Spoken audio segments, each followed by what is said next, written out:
Buenas.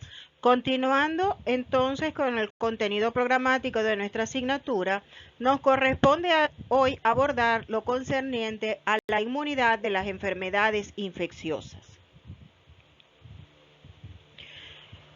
Si los microorganismos nunca encontraran resistencia por parte del hospedero, nos encontraríamos constantemente enfermos y finalmente moriríamos a causa de diversas enfermedades.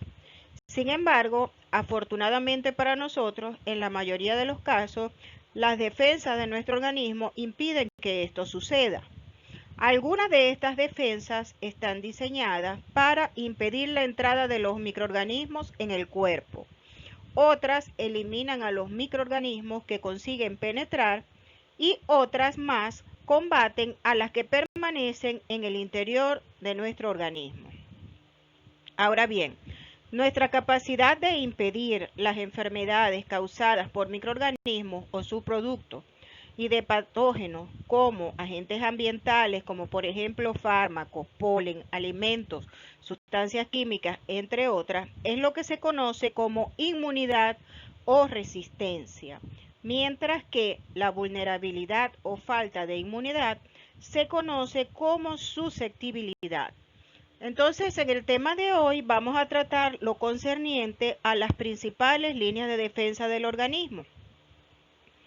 ¿Qué tenemos? En primer lugar, hay dos tipos de inmunidad, como vamos a ver posteriormente, una inmunidad innata y una inmunidad de tipo adquirida. Dentro de la inmunidad innata disponemos de dos líneas de defensa para los patógenos. La primera está constituida por la piel y las mucosas y la segunda está compuesta por varias células de tipo defensiva, por la inflamación, la fiebre y las sustancias antimicrobianas producidas por el organismo.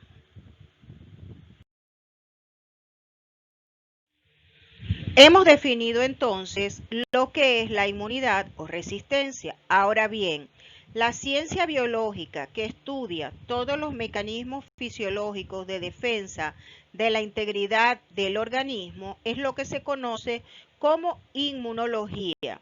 Y esta ciencia consiste básicamente en la identificación de lo extraño y el reconocimiento de lo propio, para lograr finalmente la destrucción de los agentes que son extraños al organismo y que pueden producirle daño.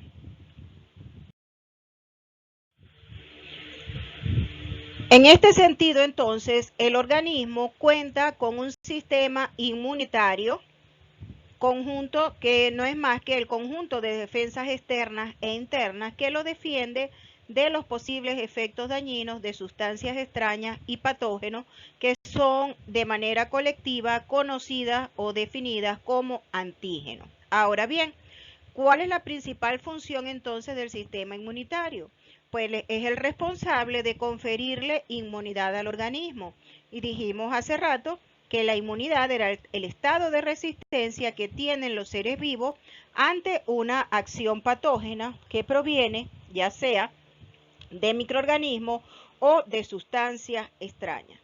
Y la respuesta del sistema inmunitario frente a los llamados antígenos es lo que de ahora en adelante vamos a denominar respuesta inmune o respuesta inmunológica. Entonces, el sistema inmune está constituido por los llamados órganos linfoides que pueden ser primarios y secundarios. Los órganos linfoides primarios son los encargados de llevar a cabo el proceso de linfopoiesis, que no es más que la formación de los linfocitos de la sangre. Mientras que los órganos linfoides secundarios son los que producen, o sea, los que regulan lo que son las interacciones entre los linfocitos y que median la respuesta inmune. Ahora bien, además de los órganos linfoides primarios y secundarios, el sistema inmune cuenta con un conjunto de vasos sanguíneos y linfáticos cuya principal función es transportar los linfocitos por todo el organismo hacia los sitios donde ha ocurrido la lesión o infección para poder entonces producir la llamada respuesta inmune. Los órganos linfoides primarios están constituidos por aquellos órganos donde se forman y maduran los linfocitos del sistema inmune, brindándole al organismo la capacidad de inmunocompetencia. Y abarca o está constituido por el timo y la médula ósea. El timo es este órgano linfoide primario que aparece aquí representado en la imagen, que es un órgano muy especializado del sistema inmune. Dentro de él maduran las llamadas células T, que son imprescindibles para el sistema inmunitario adaptativo, que media la inmunidad adquirida, ya que es el lugar en donde el cuerpo se adapta específicamente a las invasiones producto de los microorganismos y agentes del medio externo. El timo se encuentra ubicado a nivel del tórax, específicamente en la línea media, recubierto por el esternón y está apoyado sobre el pericardio. Ahora bien, el timo se encuentra mayormente activo y con mayor tamaño durante los periodos neonatales y en la preadolescencia. Ya a principios de la adolescencia, el timo empieza a atrofiarse y el estroma es reemplazado entonces por tejido adiposo, al punto de que cuando ya la persona alcanza los 60, 70 años, ya el timo es prácticamente una masa de tejido adiposo. Sin embargo, la linfopoiesis T residual continúa durante toda la vida adulta del individuo. Y el otro órgano que forma parte de los llamados órganos linfoides primarios del sistema inmune es la médula ósea. La médula ósea es un tipo de tejido biológico muy flexible que se encuentra en el interior de los huesos largos, en el interior de las vértebras, las costillas, del esternón, los huesos del cráneo, la cintura escapular y la pelvis. Y tiene una gran importancia ya que todas las células sanguíneas, sean glóbulos rojos, sean glóbulos blancos en cualquiera de sus variedades o plaquetas, todas derivan de una célula madre hematopoyética pluripotencial que se encuentra a nivel de la médula ósea. Además, este tejido también es un componente clave del sistema linfático, pues es el encargado de producir los linfocitos que forman parte del sistema inmune del organismo.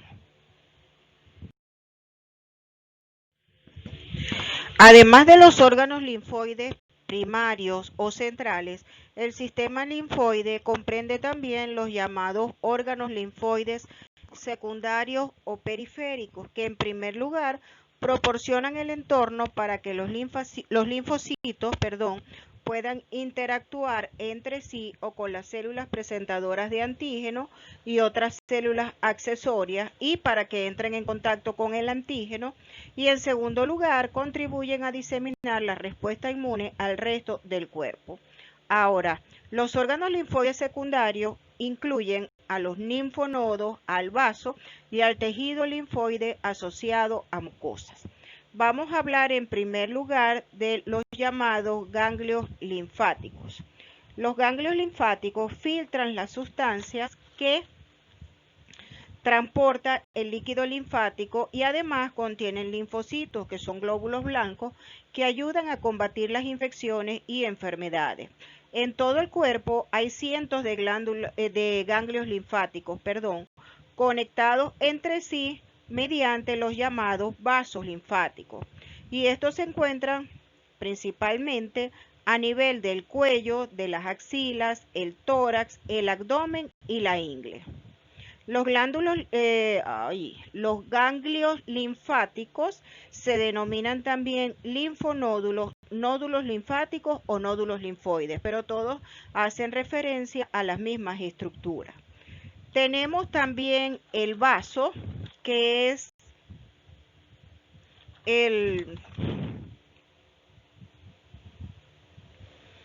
encargado de recoger los antígenos circulantes en la sangre. Es un órgano muy importante del sistema linfático y constituye el centro de actividad del sistema inmune, porque facilita tanto la destrucción de los glóbulos rojos y plaquetas viejos o caducos, así como también durante el periodo fetal participa en la hematopoiesis, es decir, en la síntesis de las células sanguíneas. Ahora bien, el vaso es un órgano aplanado de forma ovalada que está ubicado en el cuadrante superior izquierdo del abdomen, próximo al páncreas, el diafragma y el riñón izquierdo, ubicándose por detrás del estómago, y es el mayor de los órganos linfoides, cumpliendo funciones, como ya señalamos, de tipo inmunitario y de tipo hemático. Y tenemos por último el llamado tejido linfoide asociado a mucosas, que se conoce colectivamente con las siglas MALT, que corresponde a la denominación, pero en inglés, que tienen como función recoger antígenos de las mucosas en la respuesta inmune secundaria. También cabe señalar que a este nivel la médula ósea puede actuar como un órgano secundario. Ahora bien,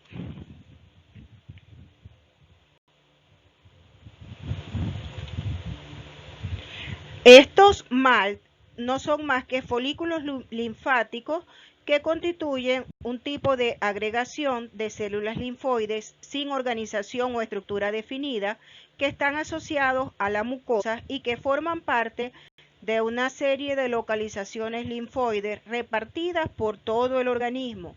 Generalmente están ubicados a nivel de la lámina propia y la submucosa de los órganos del aparato digestivo, respiratorio y genitourinario, formando estructuras más complejas que están asociadas con el tubo digestivo, como son las amígdalas, las placas de Peyer del intestino y el apéndice cecal. Entonces, las amígdalas o tonsilas son porciones de tejido linfoide, o sea, MALT, que están de forma irregular, que se encuentran cerca de la cavidad bucal, justamente hacia los lados, los laterales de la úvula palatina, y están ubicados a cada lado de la faringe o la garganta. Son estructuras que también constituyen el llamado anillo de Waldeyer, ya que son protectoras del sistema digestivo y respiratorio de infecciones bacterianas, por lo que aquellas personas que han sufrido una amidalectomía, es decir, que le han sido removidas quirúrgicamente las amígdalas, van a tener mayor riesgo de exposición y desarrollo de patologías asociadas con bacterias.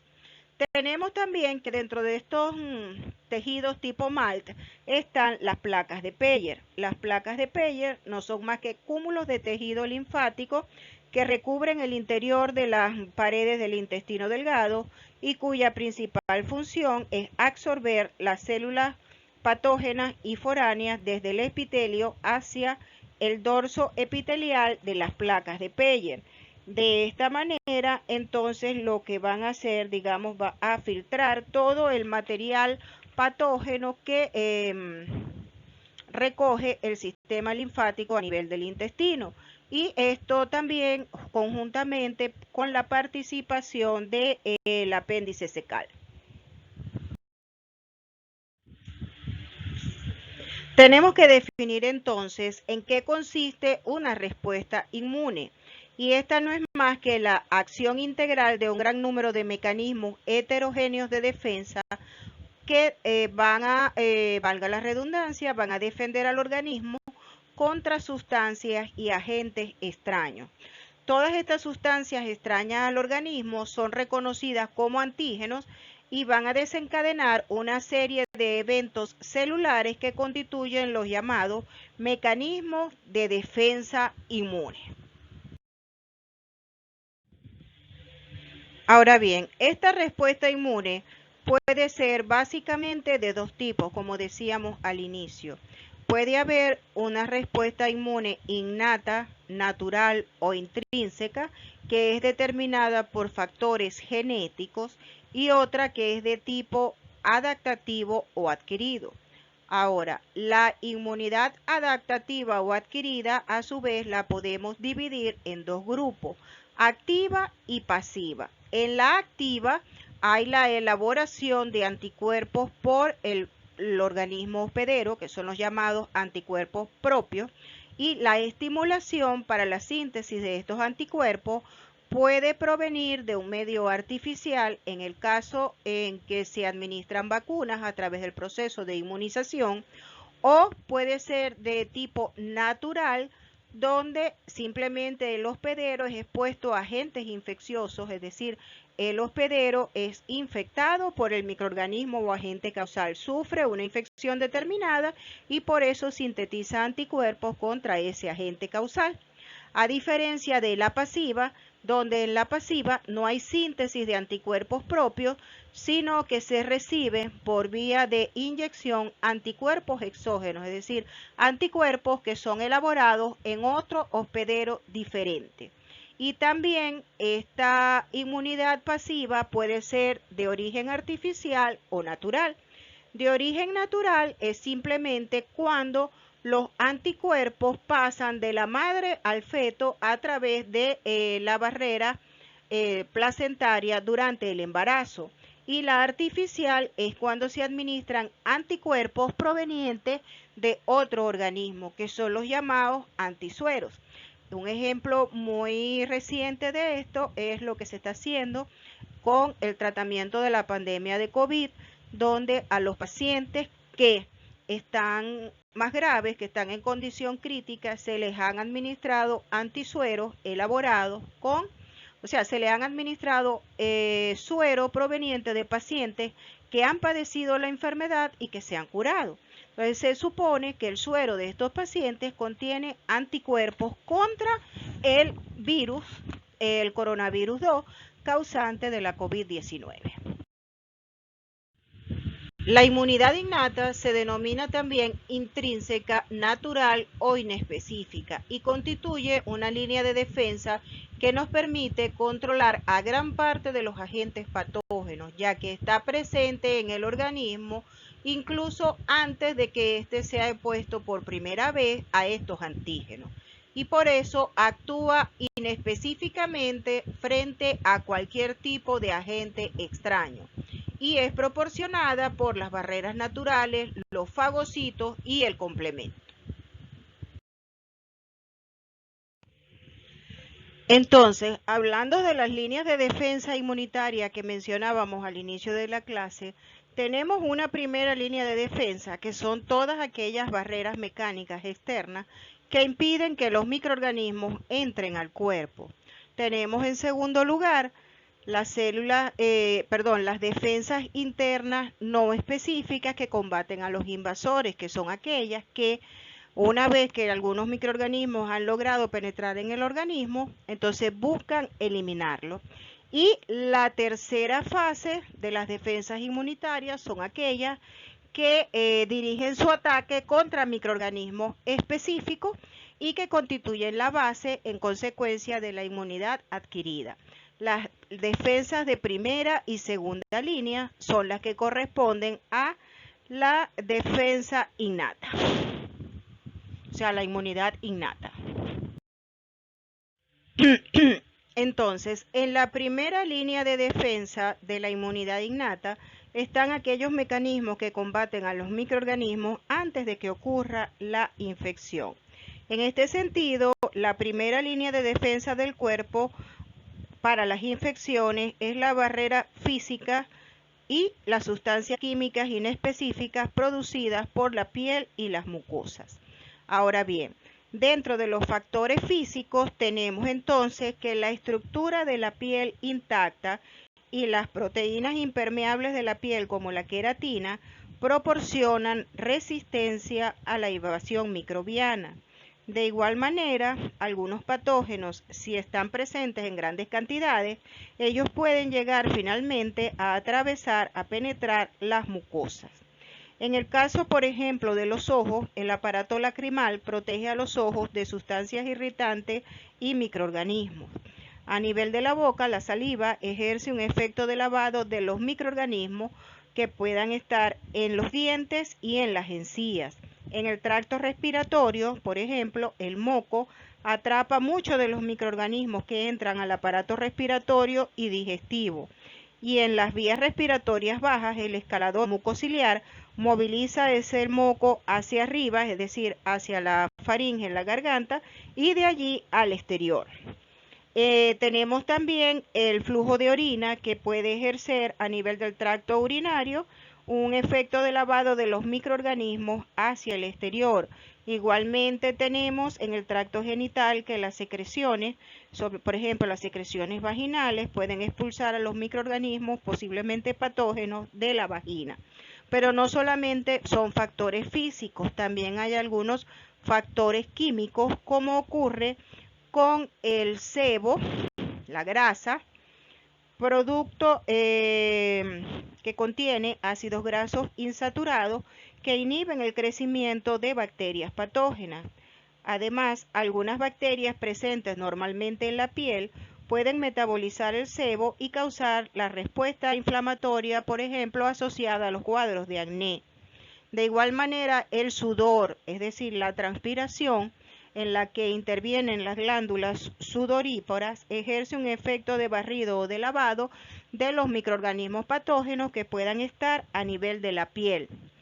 También tenemos a la lisosima, que se encuentra en las lágrimas, en la saliva, en las secreciones nasales y en la transpiración, así como también la acidez elevada, el pH ácido de 1,2 o 1,3 del jugo gástrico es capaz de impedir el crecimiento microbiano a nivel del estómago.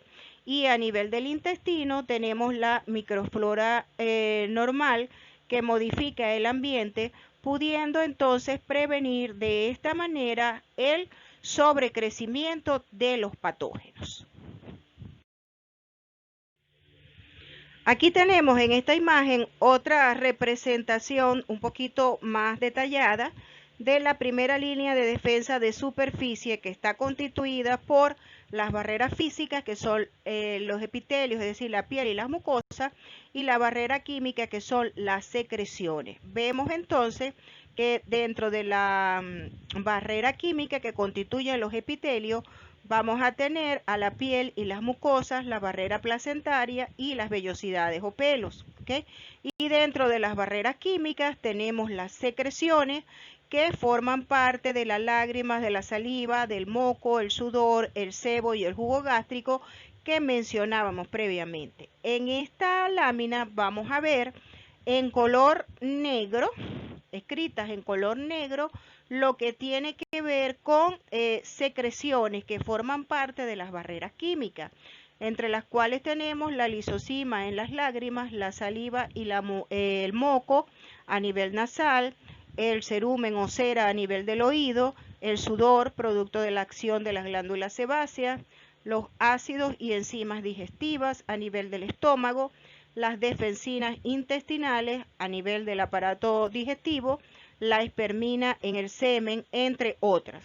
Tenemos en rojo los llamados epitelios o métodos o barreras físicas, que está constituida por los epitelios ciliados del tracto respiratorio y el epitelio de revestimiento a nivel de la piel. Y en azul aparecen los factores microbiológicos que están relacionados específicamente con la función que lleva a cabo la flora bacteriana normal. Esta parte es muy extensa y solamente les estoy dando como una visión general, pero en el material complementario que les estoy colocando en el aula virtual, ustedes pueden acceder a una explicación mucho más detallada de cada uno de estos aspectos.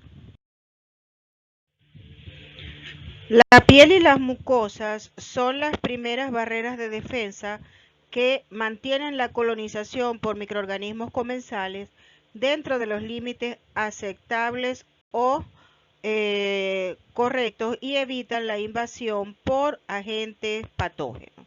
La piel intacta constituye una barrera mecánica muy efectiva para la penetración microbiana, con excepción de algunos microorganismos que son capaces de penetrar la piel intacta, como el virus del papiloma o los treponemas. La mayoría logran su entrada a través de soluciones de continuidad de la piel, como en el caso del eczema, de los traumatismos, las incisiones quirúrgicas, catéteres intravasculares, así como también cuerpos extraños o picaduras de artrópodos que actúan como vectores. Varios factores de la piel contribuyen a su eficacia protectora, dentro de los que tenemos la escasa humedad, la acidez, la microbiota cutánea normal y la descamación fisiológica. Todos ayudan a la eliminación de los microorganismos patógenos. Tenemos también las membranas mucosas, que son menos protectoras y ante una exposición similar a la que hemos mencionado, las posibilidades de penetración es mayor que con respecto a la piel. Sin embargo, también pueden ofrecer una resistencia mecánica eficiente. En el caso del tracto respiratorio, el grosor de los epitelios del árbol constituyen un factor decisivo para la colonización por algunos patógenos del tracto respiratorio, como ocurre con Corynebacterium diphtheria, que es el agente causal de la difteria. También durante el embarazo, la placenta es capaz de proteger al embrión y después al feto de numerosas agresiones microbianas. Sin embargo, la rubiola y la toxoplasmosis son excepciones a esta regla durante el primer trimestre del embarazo. Habitualmente, tampoco ocurre invasión por el agente causal de la sífilis, por Treponema pallidum, mientras exista la capa de Langerhans después de la 16ª semana gestacional. Ya desaparece esta barrera y entonces los treponemas pueden alcanzar al feto, produciendo entonces infección y sífilis congénita. Y tenemos también a nivel de las vías respiratorias, que existe un sistema de filtración de partículas inhalados que por las características anatómicas propias del tracto respiratorio tienen un flujo de aire muy turbulento, y esto hace que las grandes partículas impacten contra la superficie mucosa.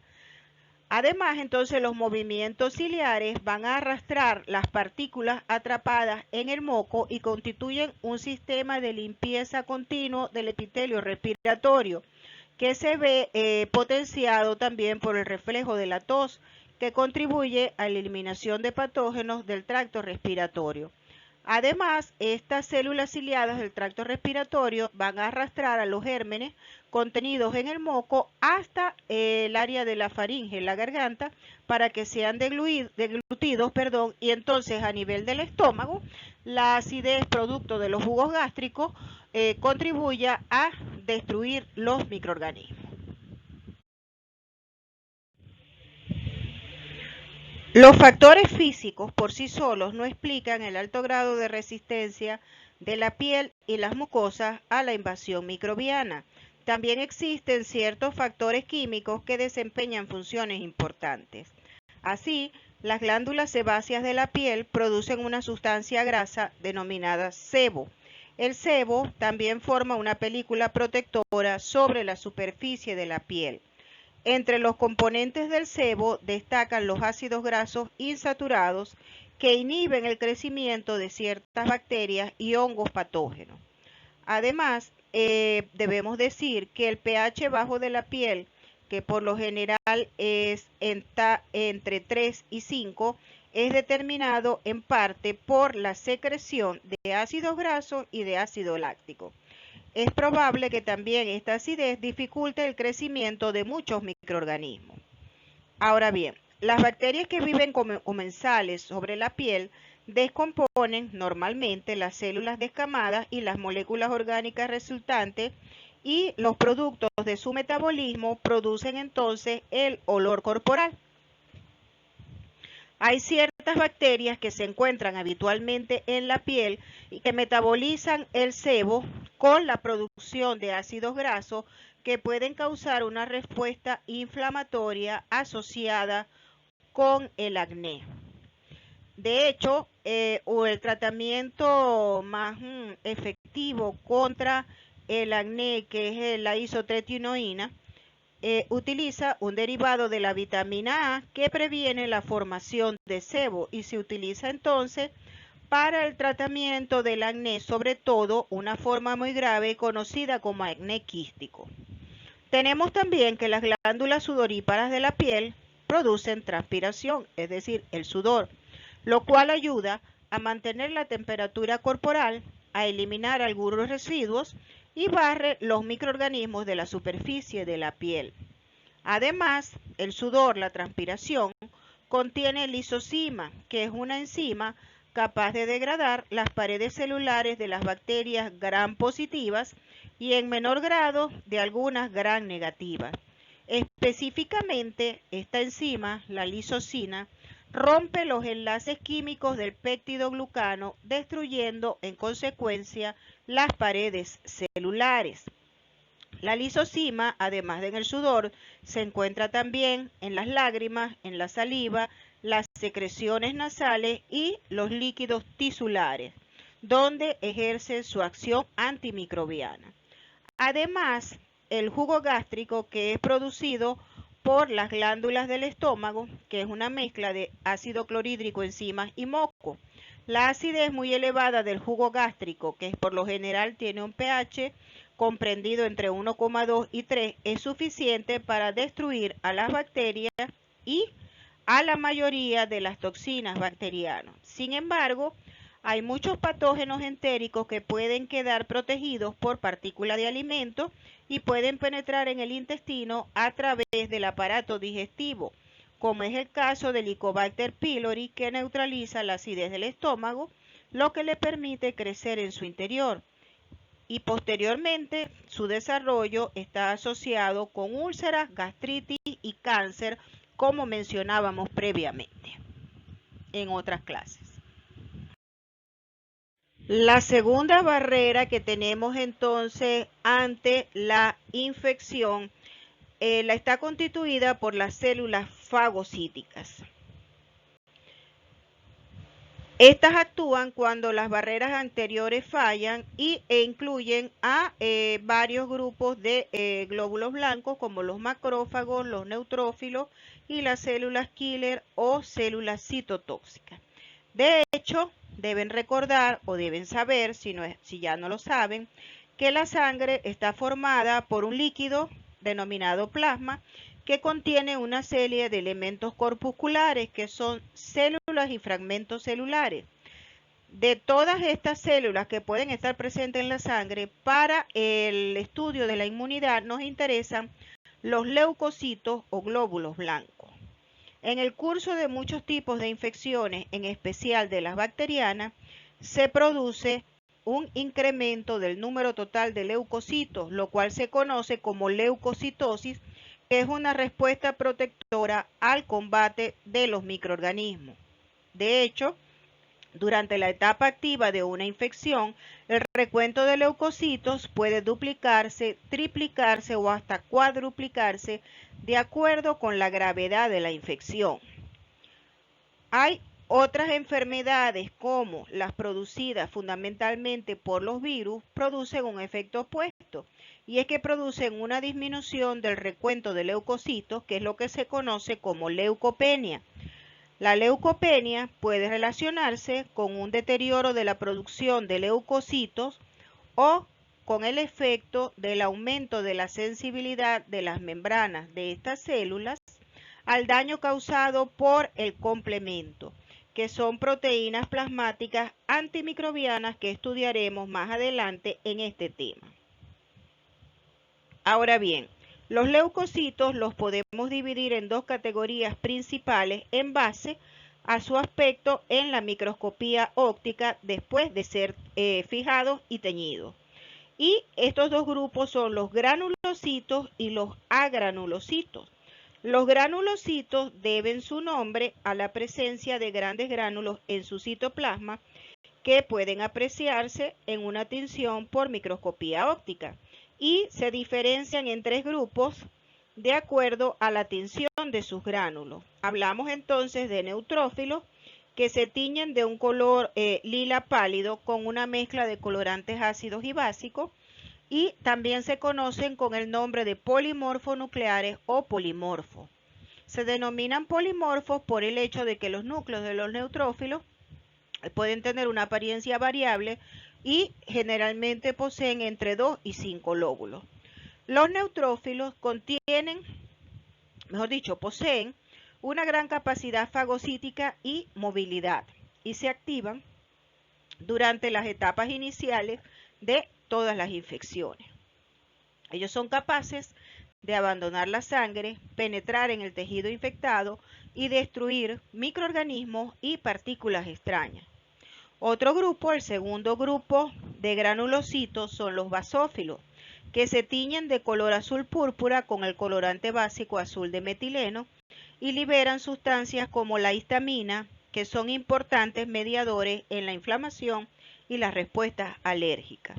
Y el tercer grupo son los eosinófilos, que se tiñen de color rojo o anaranjado con la eosina, que es un colorante ácido, y que tienen también cierta actividad fagocítica y también son capaces de abandonar la sangre. Pero su función principal es producir proteínas tóxicas contra ciertos parásitos, como por ejemplo los helmintos. Aunque los eosinófilos son demasiado pequeños desde el punto de vista físico para ingerir y destruir a los helmintos, que son mucho más grandes, sin embargo pueden adherirse a la superficie externa de estos parásitos y liberar iones peróxidos que van a ser los responsables de destruir a los parásitos. Y el número de eosinófilos se incrementa de manera significativa en el curso de infecciones parasitarias y reacciones de hipersensibilidad o de alergia. Junto con los granulocitos tenemos también las células dendríticas, que reciben esta denominación porque poseen extensiones largas que asemejan a las dendritas de las neuronas o células nerviosas. Estas células dendríticas abundan en la epidermis, en las mucosas, el timo y los ganglios linfáticos. Hoy tengo la lengua trabada, definitivamente. Su función es destruir a los microbios por fagocitosis y comenzar o dar inicio a la respuesta inmune adaptativa. Ahora, el segundo grupo de glóbulos blancos son los agranulocitos, que también no es que no tengan gránulos, sí tienen gránulos en su citoplasma, pero no se observan después de ser teñidos en microscopía óptica.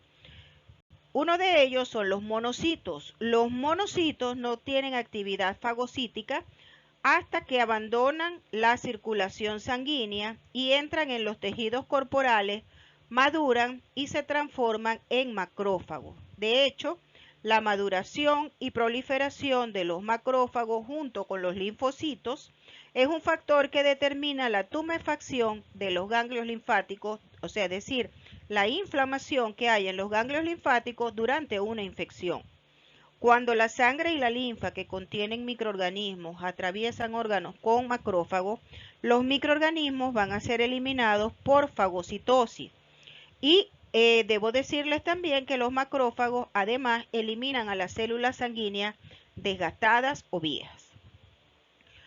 Los linfocitos incluyen a las células natural killer, que quiere decir en inglés células asesinas naturales, y también incluyen a los llamados linfocitos T y linfocitos B.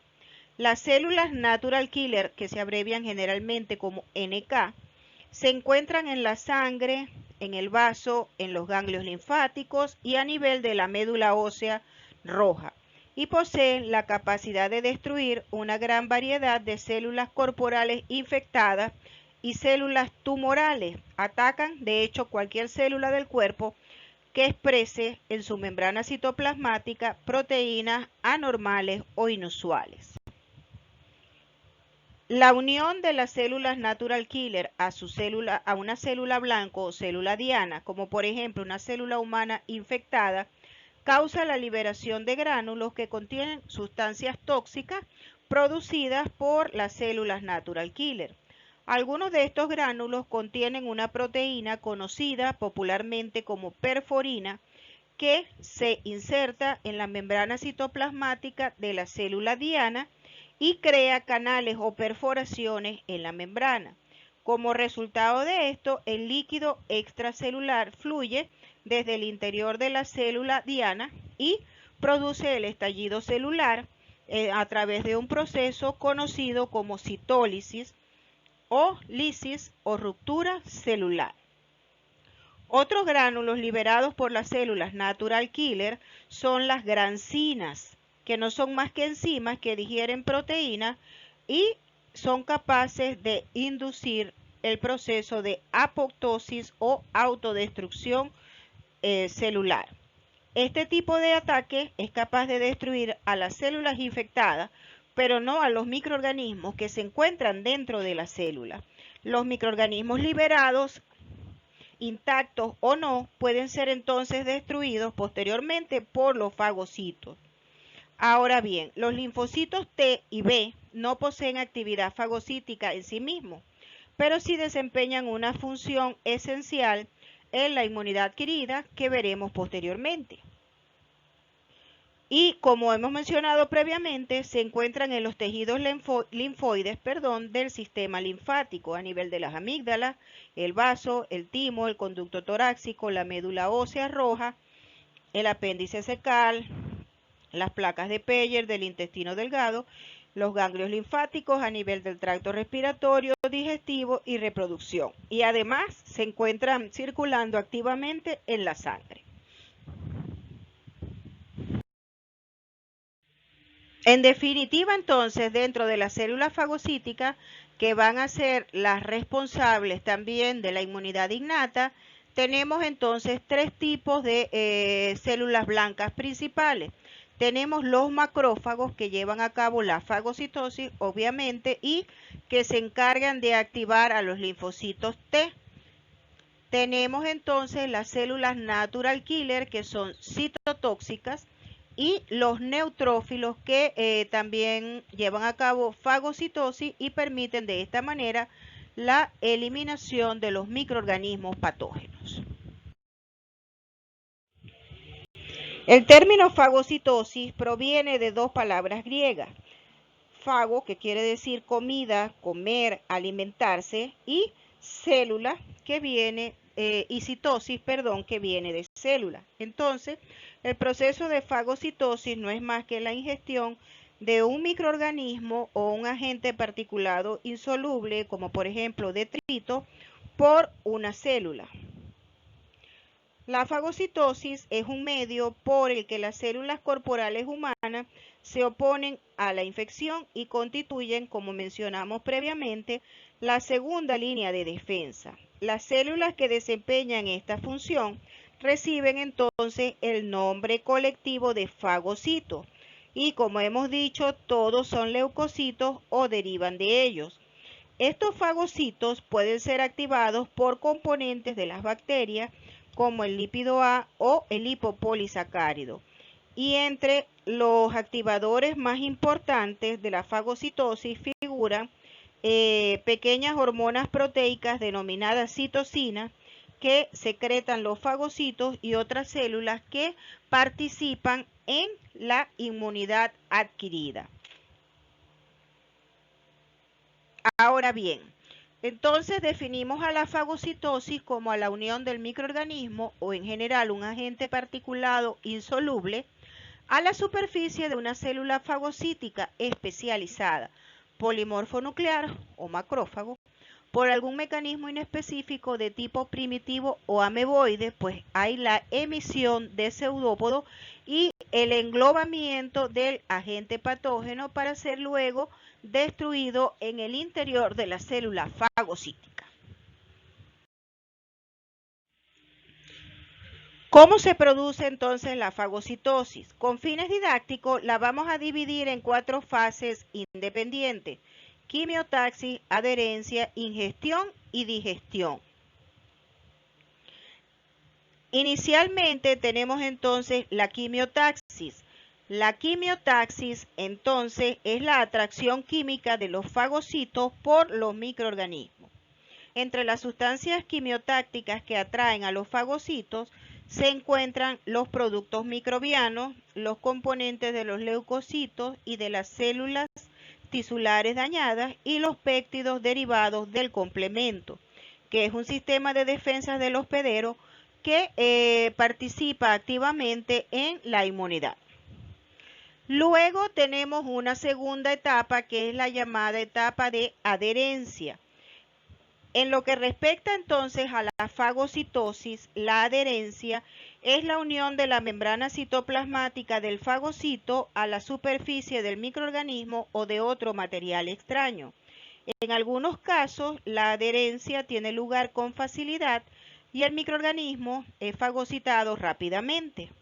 Los microorganismos también pueden ser fagocitados más fácilmente si antes son recubiertos por ciertas proteínas séricas que favorecen su adherencia al fagocito, que es el proceso denominado opsonización.